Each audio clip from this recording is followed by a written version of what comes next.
Hi everyone, welcome to week one. I wanted to give you a short intro on what we're going to be doing for week one to help assist with any questions you might have or confusion, and it might get things more clear.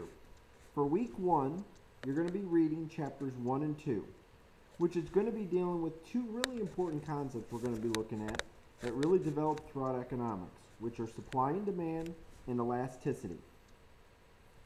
Now, in week one, you're going to only have to be completing the discussion board.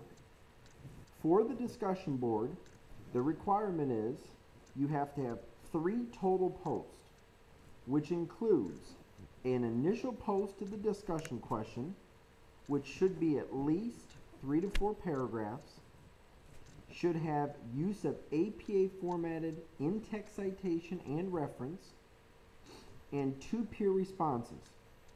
A peer response can include any response to any of the questions that I posted in the course. Also, all you have to do is press reply to the question that I post. You don't have to create a new thread because you probably won't be able to. So it'll make it a little bit cleaner in the discussion board. Where you can find extra information or ancillary information, you can click on the term assign or the tab assignment on the left hand side and click on week one, and I have many different short videos for you to view or articles. I also have a practice quiz, and the practice quiz can assist with any questions that you might have and probably help develop a little bit of the work that you're focusing on with this week. What we're looking at this week is probably one of the more important concepts in economics, and that's supply and demand. Supply and demand is evaluating how prices are determined in our economy. Prices are determined basically by shifts of the supply and demand curve, which makes price change. And the price change is what we're evaluating.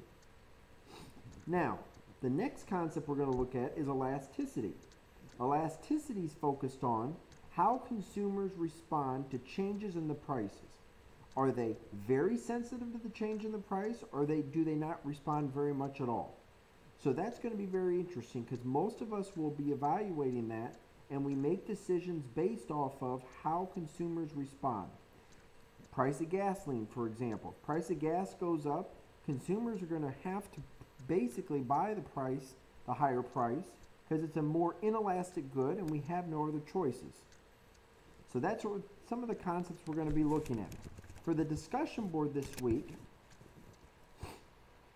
you're going to be looking at a university, and it's completely inelastic.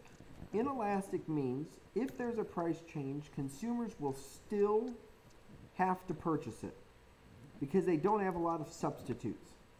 Now, what would you look at?